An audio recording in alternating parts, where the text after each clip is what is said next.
Welcome to AI Hip Hop Daily, powered by Vision AI Media, where we break down what's trending in the culture right now. How you doing today? My name is Crystal, and a big shout out to our sponsor, rbandadams.com. The new Diddy documentary just dropped on Netflix, and the culture is already locked in. This isn't some quick recap of Puff's music achievements. This is a full breakdown of who Sean Diddy Combs is at the core, and why he may have grown into the controversial figure we're seeing today. It launched at 3 in the morning, and industry people were already up calling sources before reacting, because the accusations and stories inside this project are that serious. Nobody wants to speak on this wrong. Episode 1 starts with the war stories, the early bad boy era, the origins of Puff's rise. But the strongest punch comes when they start building a psychological profile of his childhood. They're not just showing where he's from.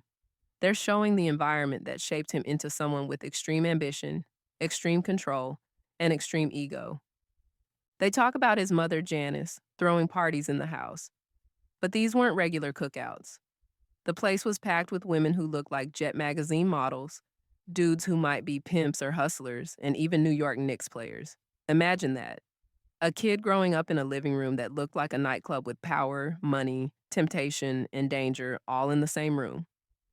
That kind of upbringing teaches a child that the spotlight is currency and attention equals survival. There was literally a stage in the living room where Puff had to get up and dance in front of adults while they cheered him on.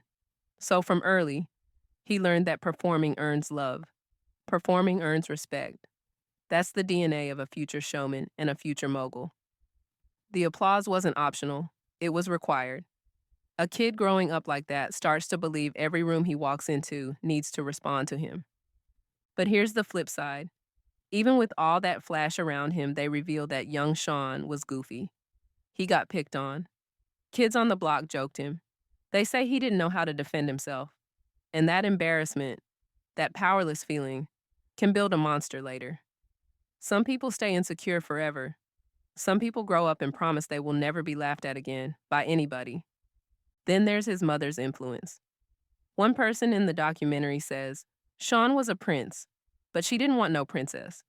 Meaning, she demanded toughness, no softness, no vulnerability.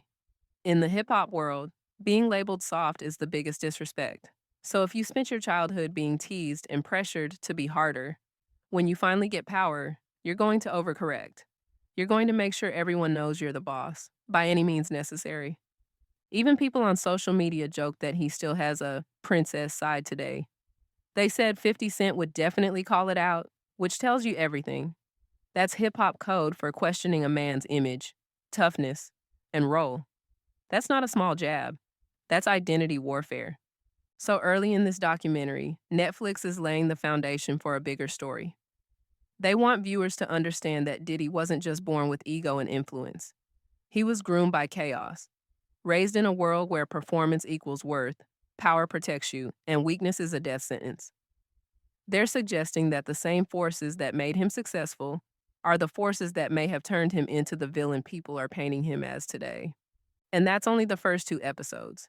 The rest of this documentary is about to get darker, louder, and more personal. Hip hop needs to pay very close attention to what comes next. Let's talk about it in the comments. Don't forget to check out rbandadams.com. The link is in the description. Share this video, drop a like, and I appreciate you for watching. See you again soon. Bye.